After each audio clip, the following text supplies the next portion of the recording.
Hello, and welcome back to the next lesson in our backlink auditing section. This lesson will explain why it's a good idea to have links pointing to your site that are earned, editorial, authoritative, and relevant. I'll explain what I mean by each one of those terms, and we'll talk about examples of links that fit this description. We've talked a lot in this course about how the search engines want to see a backlink profile that seems natural, like the links that are there were acquired through organic white hat means. If Google could have it their way, no one would ever engage in link building outreach because we'd all be constantly creating amazing content and discovering each other's content in completely organic ways, and then linking to each other just because we think that content is so worth sharing with our audiences. And that does happen often, and that kind of organic discovery and sharing still leads to the best links. But there are ways we can nudge writers and webmasters toward discovering and sharing our amazing content without breaking Google's rules. When we use those good tactics, we end up with links that are earned, editorial, authoritative, and relevant. Here's an example of an earned editorial link. Let's say you've written this recipe for Hawaiian burgers and it's so good. It's seriously the best Hawaiian burger recipe to be found anywhere on the web. You know it's amazing. You know it's a great resource for anyone or any website that's interested in cooking Hawaiian food.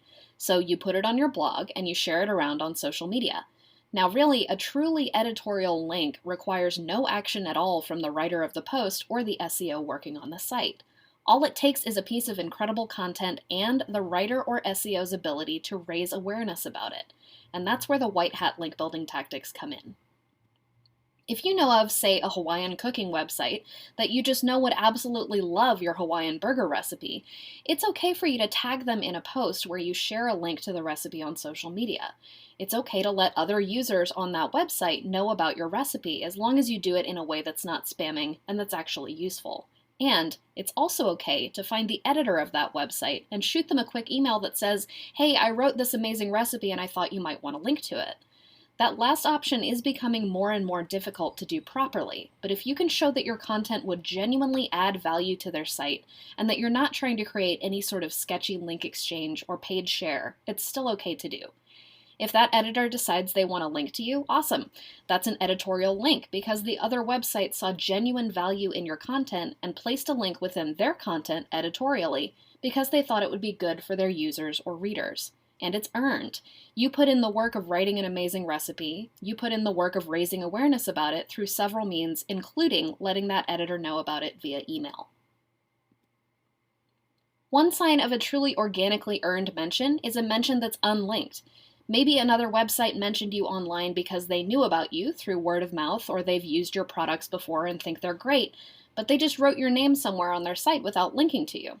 Obviously, they like you and they think you're valuable, right? Sometimes asking those webmasters to simply add a link to the mention of your site is a great and easy way to acquire a link you really deserve.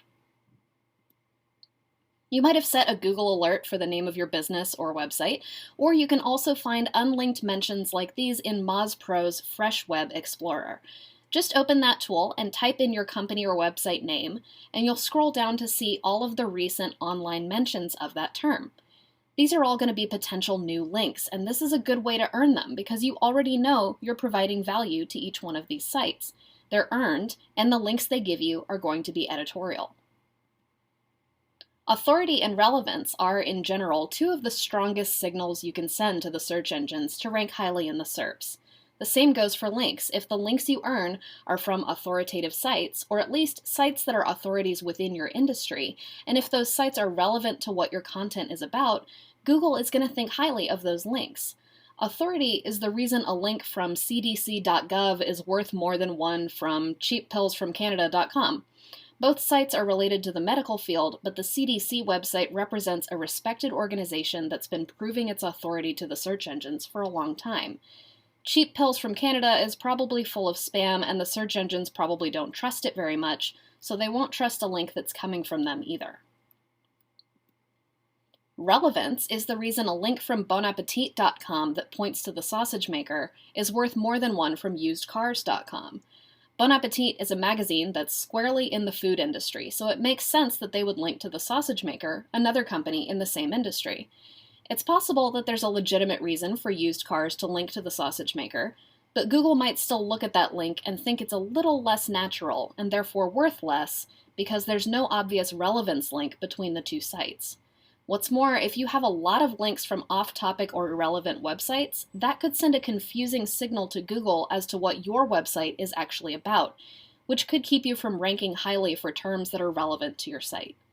If you do get a link from a site that's not very on topic for your content, but you still think the link is valuable and could send some good traffic your way, that might be a good time to ask for a nofollow attribute to be added to that link.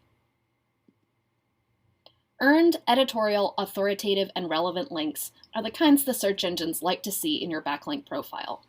If you determine that you need to do a full sweep of all the backlinks your site has acquired because you've suffered a manual penalty or you suspect your site has been suppressed in the SERPs due to sketchy link building activities, it's probably a good idea to comb through that CSV we downloaded earlier in the course and flag any sites that seem way off topic, that have domain authorities that suggest they aren't very authoritative or trustworthy, or that you know were acquired through non-editorial means.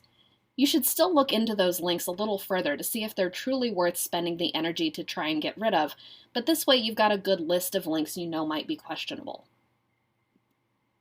Thanks for watching this lesson on earned, editorial, authoritative, and relevant links, and please join me for the next one.